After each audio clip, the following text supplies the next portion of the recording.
I remember the announcement. I remember it coming out, and I just went, what? Like, Yeah. you're going to do what? Distraction makers. We're talking about Transform. Dual-faced cards. Yeah. Okay. Right. The mechanic originally showed up in Duel Masters. Yeah. And then they sort of brought it over into Magic. It's funny because Mark Rosewater is talking about how he talks about Threshold first, in that they were trying to capture this feeling of change in a card, right? And that Threshold is a really interesting mechanic in that, like, okay, well, a creature is one thing, and then once you have enough stuff in your graveyard, it becomes another thing. And it's sort of he mentions that as like a barometer, right? A way to track something over time. Yeah. And once you're past the threshold, it becomes something else. The problem that they were having with Threshold, though, is that the how do you actually like represent this change on a card? Like, let's say, I mean, even with the art, right? Like, what is the art? Yeah. Especially with like something like a werewolf, right? So, do you put the man on the card, or do you put the werewolf on the card, right? Or do you put it like somewhere in between? Which they've tried, and it didn't. Well, like Werebear is like one of the first like Threshold cards back from Odyssey. And it's sort of like a werebear mid-transformation, but mostly a bear. They needed like a Seb McKinnon illustration or something of some pretty dude much. that's just like getting ripped apart and becoming some animal. There's only so many artists, I think, that can pull that kind of thing off. So, and honestly, like, I think the dual face cards, the transform mechanic, gives them this opportunity to tell sort of a 2-act structure story, which is fantastic. Yeah. It opens tons of design space. It has some downsides, obviously, but right. In terms of storytelling, in terms of flavor, and in sort of intuitiveness of the thing they're trying to get across, I think that there isn't much else like it. So. I think that's what's so funny about his top 5 lists is because it starts with kicker, and then it goes to cycling, which we kind of talked about in our episodes, that like they're not very flavorful, you know? They're very good at delivering the mechanical problem that they were trying to solve. But then you get to transform, and I don't necessarily love how it solves the mechanical problems, but the flavor is amazing. It's so good. And I think Mark even commented on this in his talk that like if you show any player a transform card, they're like, whoa, like this is so cool. And not only that, but I think also Meld was under the same thing. It works the same way, and like basically. I do agree with that. That's like, when I remember, I took a break or whatever from playing Magic for a bit, and I came back and saw it wasn't the daybound swapping thing. I think it was like when they actually officially introduced like transform. I was like, whoa, what the hell? Like that's really cool that they could do that. Yeah. And it's still impressive, and like I love the flavor of it. I can't ever remember what both cards do. Yeah, for the life of me. I think that's the trade-off here, right? Is like you're in the situation where it gives you so much design space, it gives you so much flavor, but like these drawbacks are pretty steep. And I remember when they first announced these dual face cards. I was playing in Standard at the time, and I remember the announcement. I remember it coming out, and I just went, what? Like, you're gonna do what? Like, how are you gonna pull this off? And like, this is even coming in from a perspective of, I play cards with sleeves all the time. Like, my cards are always sleeved up, but like, it was still like a big stretch in terms of like, how can you expect a player to have both sides of this card memorized, right? So that they don't have to pull it out during the middle of a match and look at it and go, what does the backside of this do? And like, I think some of those initial mechanics for it were designed in a way that you didn't have to do that because there was you still probably wanted to know what it was going to turn into, but it was like a threshold usually, right? There was a trigger to transform it, so it always come down as the face up, and then there was a trigger that would eventually flip it over. Those ones I feel like are they're more intuitive, because I think as a newer player in particular, a lot of the times you're looking at it, you read it, and you go, oh, okay, it'll like do something, like when that happens, right? If you're not that invested, you're not going to look at it or whatever.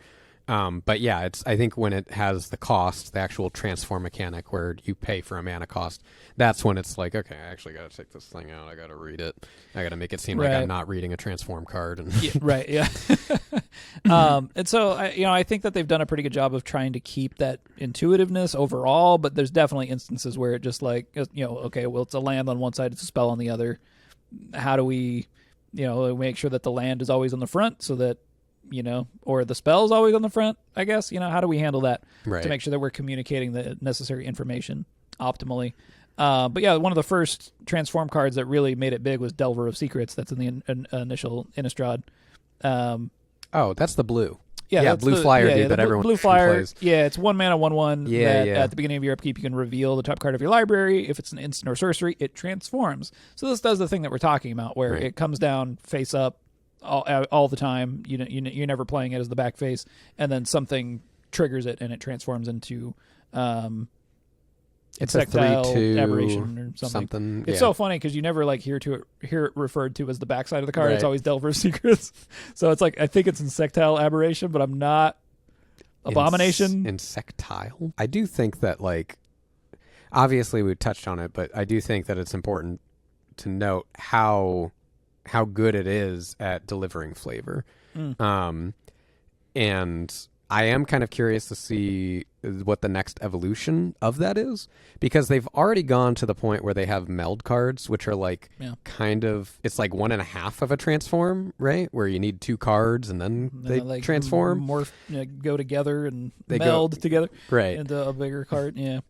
Which I actually, in a way, I kind of prefer, because one, if you're going to meld it into a bigger card, you just know that the card's going to be super good, so you don't really need to read the back of it too much. I feel like shouldn't need to. It might take away from some of the strategy. And you just know once you have those 2 cards, okay, there. Then now I get the big giant thing that I want. Right. But I could definitely see them going into more of this chain of events, right? Where it's you transform into another card that then gets you another card that transforms. You're telling this whole saga. There's all these possibilities of what you could do. Or even a split card into a transform, a choose your own adventure thing. Oh my god. Yeah. And then a split card into a split card. Yeah, you're gonna put 4 cards on one card. Yeah. Right? Okay, which one do I want right now? And then you spin it on a thumbtack, and it's whichever one points at a player. Perfect. Yes. You're gonna play spin the bottle magic? Is that? Yeah. Wow. That's my next commander deck. Yeah, great. I don't know. I just think that it's funny because when I look at this top 5 list, I think it's something that when I see the mechanic, I was kind of thrown off by it, because I do like it for its flavor, I suppose. But and Landfall's a whole other thing. We'll get to Landfall. But I feel like all the other mechanics for the most part kind of made sense, where I was yeah, I see their importance here, right? And Transform just kind of threw me for a loop, I guess, when I saw it. I don't know why. I think what is interesting about it is what we said, is that it's so flavorful, it's so good at telling stories, that it's worth the clunkiness. Right. I don't know if it's the top 3 mechanic of all time. But again, these were all Mark Rosewater's opinion, right? And he is the one who came up with Transform, or at least convinced the team to do Transform. So right. I think he's able to. His perspective is that he helped make it. It's kind of his baby, I think. So possibly, I do think it's good. They've clearly gotten some use out of it. Yeah, Yeah, I think. Yeah, like I was saying before, when it was first announced, it was a weird.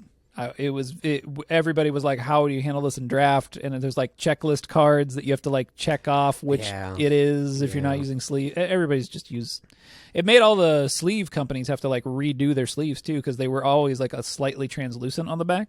Even if they were colorful, you could still see one of the little color pips on the magic star colors thing on the back. And so all the sleeve companies, that's when they all started making it was black and then color on the back. I think it's amazing that Magic could print something that forces entire companies to change their product lines because they're so dependent on it. I mean, that's, yeah.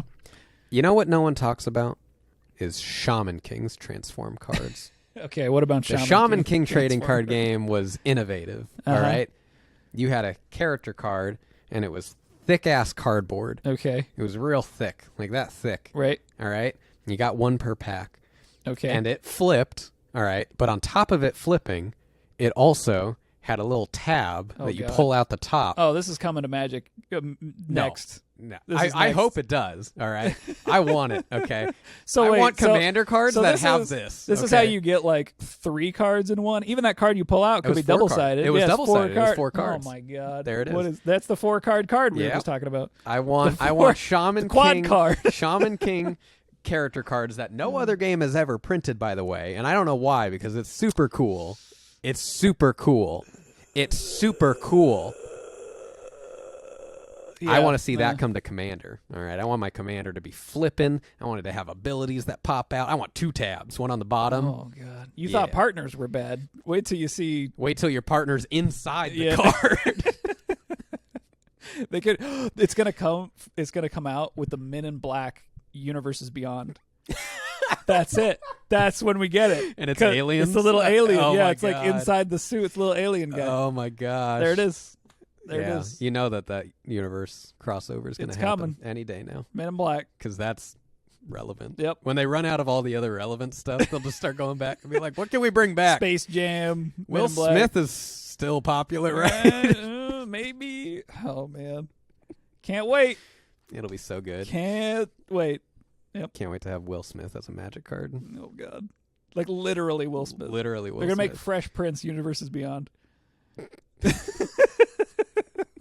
Bel Air's a land card. Ah! I don't know if we have enough to fill this episode. It's probably fine. 13 minutes. Yeah. Might be a little short of 10. You'll have West Philadelphia, which when you play the land card, it tutors for Will Smith. Oh, okay. And then he comes into play. And then when you play Bel Air, he transforms into the Fresh Prince. Oh, there we go. There it is. Perfect. We did it. Wow. Who would have thought? Nobody will play it in 60 card because it's a tutor, though. If you tap him, does he instantly kill anyone named Chris Rock that's out on the field? Oof. Doesn't kill him, just does 1 damage. Oh.